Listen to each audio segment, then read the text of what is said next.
We have JT Daniels here. He's going to make a couple of quick remarks, and then we'll go straight to questions. What's up, y'all? Just happy to be here, and I know a lot of y'all come a long way to do this too. So thank you all for being here.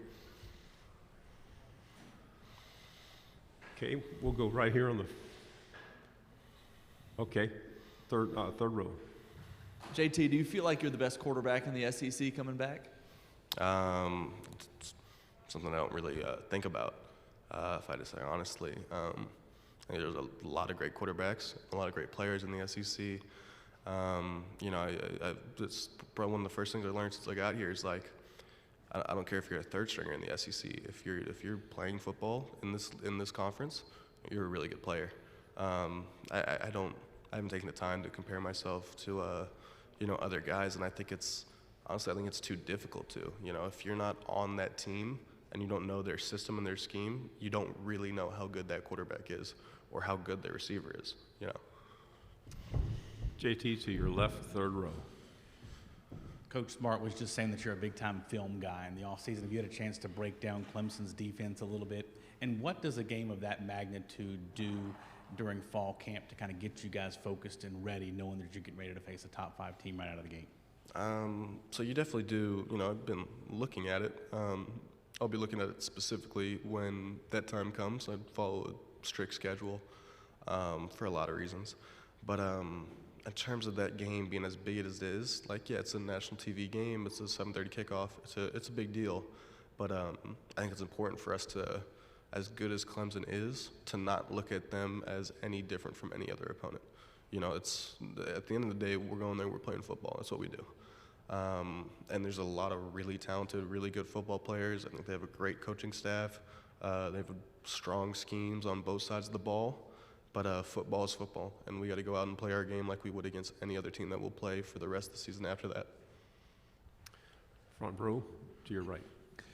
JT, when you look ahead to 2021, how exciting is it knowing that it'll be more of a normal season, playing in front of full stadiums again in the SEC, as opposed to last year where you were quarter full most of the time? Yeah, that's probably what I'm most excited for, honestly. I've never experienced a dog walk, and they said 30,000 people go there. I've never seen that before. I think the closest was when we played away at Texas my freshman year. That was pretty packed. But I've never played in the environment where it's it was ridiculous last year for me to see even at 25%, when the fourth quarter hits and we do all the red lights and all that stuff. People go crazy at those games. It's awesome to see, and I haven't got to see it full capacity yet, so I can't wait.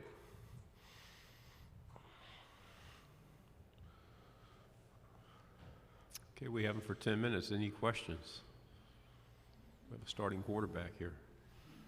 Okay, on your right, second row. What have you seen from a young guy behind you, Carson Beck? He's from Jacksonville, Florida, and he's heading into that second year. Have you seen some progress from him?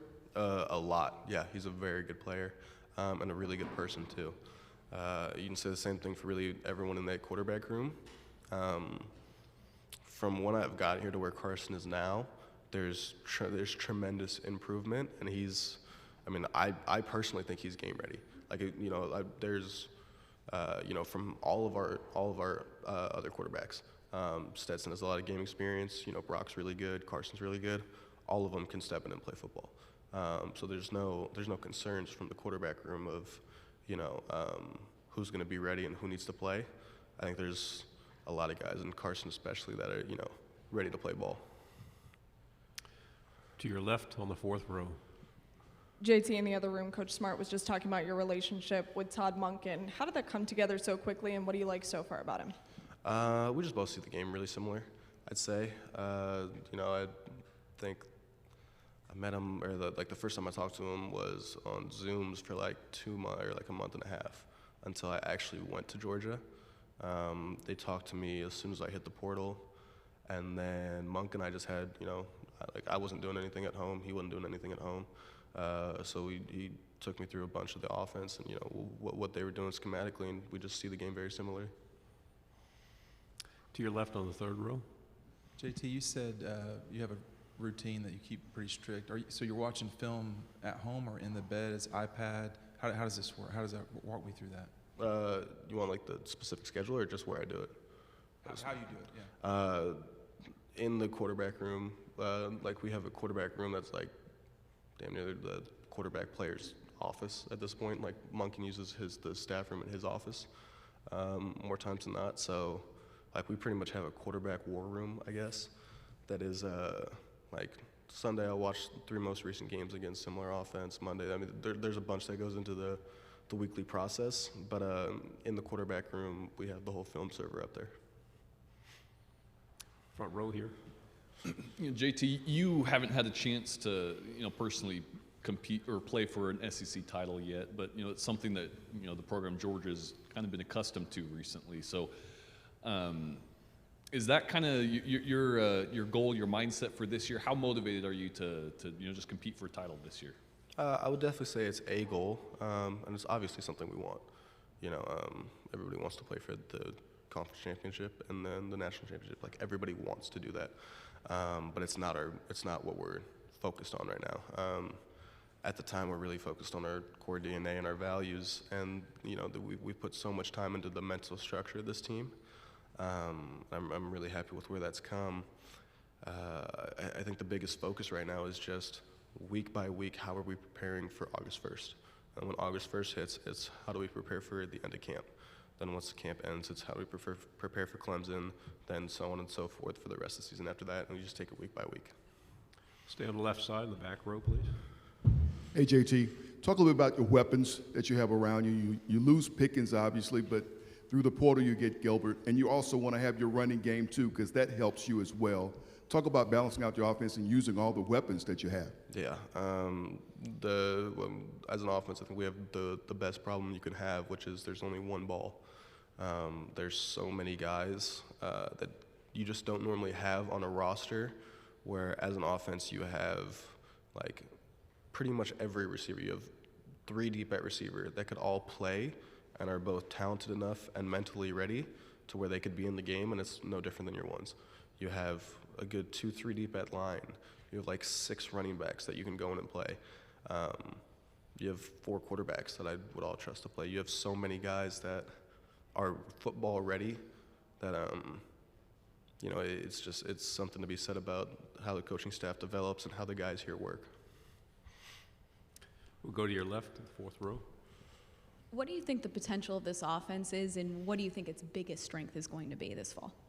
I'd say the biggest strength is the versatility you have, and I'd say how well we can do simple when we're at our best. There's a lot to be said about having a complex, schematic approach, but at our best, we do simple better than the people we're playing against, and that's the plan. And in terms of versatility, like I just was talking about, there's just so many guys that you can put in so many places that can execute. I'd say that's your biggest strengths from your offense. 2nd row on the left. JT, I don't know how much you've had time to work with Eric Gilbert, but what are your early impressions of him? Yeah, that's like the 5th time I've been asked that, and it's the same answer. Eric there's a lot of guys that are really talented that like football, and there's a lot of guys, and there's a select few like Eric that are talented and love football. He spends hours with the receiver and tight end coach. He asks me a bunch of questions. He takes the time to learn the signals, learn what he's got to do, and really learn the game itself, and it's really impressive to see that someone that has what he has by birth, because he has a lot of people just beat by birth, and then he combines that with being a weekend worker, and he's a film watcher, and he likes to learn what he learns. So he's the best of both worlds in terms of your physical and your mental game. We have time for 2 questions. We'll go here on the 2nd row, and then we'll end on the 3rd row. JT, your first game of the season is against Clemson. How much will that set the tone, I guess? One game, can that set the tone for the entire season when you go up against Clemson? It really should not, just being the fact that it is just one game. It's your week 1 game. Like, your week 1 game matters no matter who it's against. And ours is against Clemson, like a really good top 5 guaranteed team. A lot of talent on that team, a lot of talent on our team. Like, it's a big matchup, and there's going to be a lot of hype around it. But I think it's really important for both teams' futures to keep perspective and matter that it's the week 1 game. Like, you can lose your week 1 game and have a great season. You can win your week 1 game and have a terrible season. Neither really. It's just the week 1 game of the regular season. As fun as it's going to be and as exciting as it is to compete against a really good team, it's the week 1 game. Final question on your left third row. Hey JT, so going into last season, you were recovering from a torn ACL. So what was your mindset bouncing back from this injury, and how has this affected your mindset going into this season? So it was difficult. I wasn't ready week 1. I wasn't even cleared week 1. Then after that, there's the whole process of, playing on getting as many reps as I could, whether that was through scout team or whatever it was, just to get reps to, be healthy and game ready. So there was a lot that I had to learn about myself about the process of, like, you feel like you're ready mentally, but your knee's just not ready, and it's just not working out for you at the time. I think all that really did was, it was strong adversity, which I think was important for my personal development and helping me put things in perspective. JT, thank you very much. Thank you.